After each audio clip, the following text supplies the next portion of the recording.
Bezrat Hashem Idbar. Donc on commence aujourd'hui les halachot des bénédictions à prononcer quand il y a une naissance.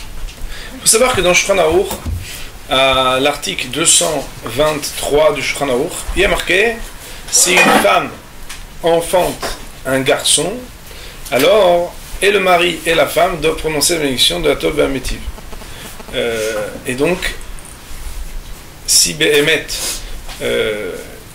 il est possible, alors c'est mieux que le mari fasse cette bénédiction et que la femme l'écoute pour répondre Amen à cette bénédiction. Atov Ve'Ametiv, c'est une bénédiction qui est récitée lorsqu'il y a quelque chose de bon pour celui qui la prononce, mais aussi pour quelqu'un d'autre. Atov, Akadosh Baruch Hu, il est Tov sur cette bénédiction, Ve'Ametiv. Et en plus, il est Métiv.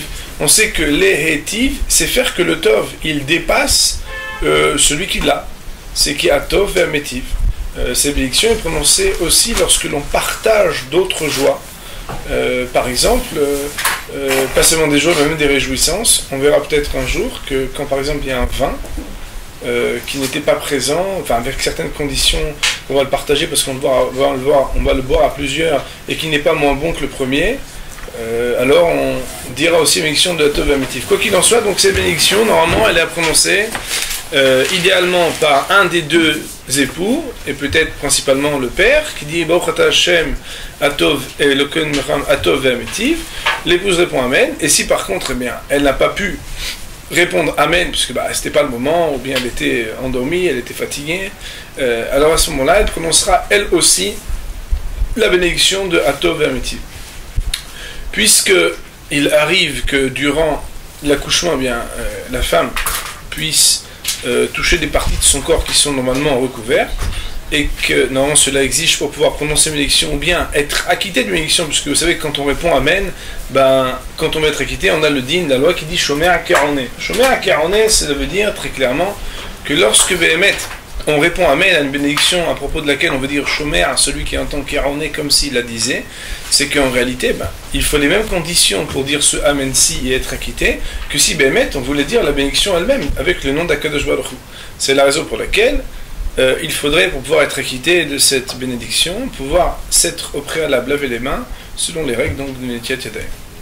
Normalement, il est recommandé de prononcer cette bénédiction le plus proche possible du moment de l'enfantement, donc de l'apparition de ce nouveau bébé.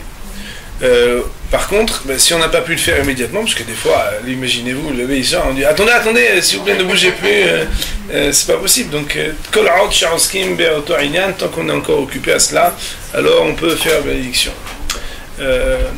Si Behemet, donc le mari n'a pas acquitté son épouse, on a dit qu'elle aussi peut prononcer la bénédiction de la Tov Ve'Ametiv. La bénédiction de la Tov Ve'Ametiv est récitée à propos, donc, et lorsqu'il s'agit de la naissance d'un garçon. Et donc on ne prononce pas la bénédiction de la Tov Ve'Ametiv lorsqu'il s'agit de la naissance d'une fille. Les raisons ne sont certainement pas à évoquer dans un cours pour les dames, mais bien entendu, Baruch Hashem, on sait bien que chaque neshama qui descend, elle a une valeur extraordinaire. D'ailleurs, certains poskim, certains décisionnaires, dont le Mishnah Brura, le Rav Moshe Feinstein et d'autres, ont dit que Behemet, il faudrait prononcer la bénédiction de Shechianu lorsque une fille vient au monde. Seulement, on verra que d'ores et déjà, des poskim ashkenazim, comme par exemple le Rabbi Eliashiv Zatzal ou le Rav Shlomo Zalman Auerbach, avait dit qu'il ne faut pas prononcer la bénédiction de Shechianu, et donc quand une fille naît, on ne fait aucune bénédiction. Par contre, pour pouvoir, on va dire, honorer ceux qui permettent de prononcer la bénédiction, alors l'habitude, la coutume, c'est de prendre, peut-être pas dans le vanity, mais ce serait bien d'avoir un fruit nouveau sur lequel, quand la fille naît, on dit la bénédiction de Shechianu dessus, ou bien sur un nouveau vêtement, et grâce à cela, s'acquitter, d'après ceux qui disent qu'on devrait faire Shechianu pour la naissance d'une fille, d'être acquitté. Alors, il faut savoir que chez les Sfaradim, l'habitude est très restrictive. Tout d'abord, concernant la naissance des garçons, le minhag, l'habitude, c'est de ne pas dire la bénédiction de la Tov Ve'Ametiv. Et on s'appuie sur le Shechianu que l'on dira le jour de la Mila pour être yotse de la bénédiction de cette réjouissance, même s'il ne s'agit pas de la bénédiction de la Tov Métiv, puisqu'on ne dit pas Tov Métiv le jour de la Mila, mais ce Shechianu là, les poskim, le Kafraim, le Ben Ishraï, le Yosef et d'autres vont dire que pour les Sfaradim, on se suffira et on s'appuiera de ces bénédictions le jour de la Mila, et on ne prononcera pas la bénédiction de la Tov Métiv à la naissance d'un garçon. Donc ça c'est pour la part des Sfaradim, la halakha ou le maaseh, c'est-à-dire qu'on ne prononcera pas ces bénédictions. Par contre, on veillera à se concentrer lorsque on dira chez Hiyan au jour de la Mila, d'être mitkaven, d'avoir l'intention de s'acquitter par cela. Alors il faut savoir que aussi, le minhag des Sfaradim, c'est de ne pas faire la bénédiction de chez Hiyanou pour la naissance d'une fille. Autrement dit, on fête, on peut être joyeux, on peut faire toutes sortes de choses, mais Ikaradin, l'habitude est de ne pas prononcer la bénédiction de chez Hiyanou. Alors, malgré tout, le conseil qui est donné, alors une des raisons pour lesquelles c'est comme ça, c'est parce que, bon d'abord, on sait que le minhag a force de loi pour beaucoup de choses, et que lorsque les choses sont installées ainsi, alors même quand c'est pas l'opinion de Shulchan Aruch, si l'habitude c'est de ne pas prononcer une bénédiction, alors le minhag peut avoir une force de loi en l'occurrence ici, mais c'est surtout parce qu'il ne s'agit pas de brachot qu'on est astreint et obligé de prononcer, mais qu'on a le droit de prononcer. Alors, on étudiera peut-être à d'autres moments, d'autres cas de figure, où lorsque il s'agit d'une bénédiction qu'on est obligé de prononcer, comme par exemple quand on va consommer quelque chose, alors le minhag, qu'est-ce qu'il va pouvoir faire ici? Alors que quand il s'agit de bénédictions qu'on aurait le droit de prononcer, si l'habitude a été de ne pas le faire, alors on ne le ferait pas. Quoi qu'il en soit, le Rabben Sion Abba Shaul, qui est un des grands poskim sfaradim, donc de la génération qui nous a précédé, lui dit que la bénédiction de la Tov Métiv, on en voit une sorte d'échantillon, d'équivalence dans le Birkat Amazon. Il y a une bénédiction où vous vous rappelez qu'on dit Ouetiv ou Metiv ou Yetiv Lanu, là-bas, c'est une bénédiction de la Tov Métiv. Il sera bon d'avoir l'intention de s'acquitter de ce que d'après certains on eût dû dire à Tov Métiv pour la naissance d'un garçon dans le Birkat Amazon.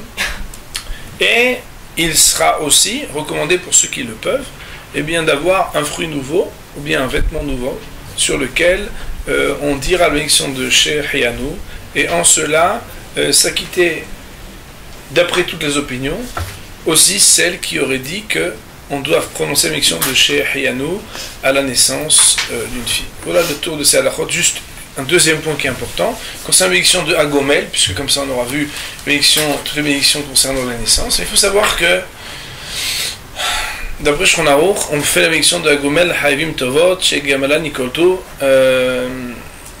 même si il s'agit donc d'un accouchement, et donc que ce soit donc pour d'autres raisons un homme, mais que ce soit pour l'accouchement pour une femme, mais Ikaradin, d'après la stricte loi, on peut dire la bénédiction de Agomel Hayvim Tovot. Il n'en reste pas moins que l'habitude de certains Sfaradim, par exemple les Marocains, ont l'habitude, c'est mentionné dans plusieurs Sfarim, notamment dans un livre des minhagim marocains qui est sorti, qui s'appelle Magen Avot, où à l'unanimité au Maroc les femmes marocaines ne prononçaient pas la bénédiction de Agomel Hayvim Tovot.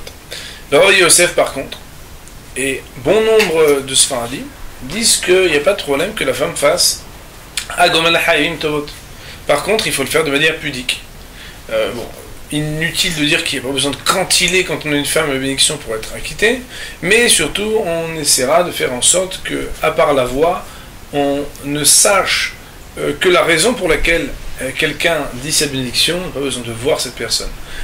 Bien entendu, il est possible pour une femme, si son époux par exemple, j'en sais rien, rentre de voyage ou a de toute façon des raisons qui sont les siennes de dire Agomel, il pourra alors prononcer la bénédiction de Agomel et avoir la kavana, l'intention d'acquitter son épouse, qui donc répondra à cette, enfin en tout cas qui s'acquittera de cette bénédiction.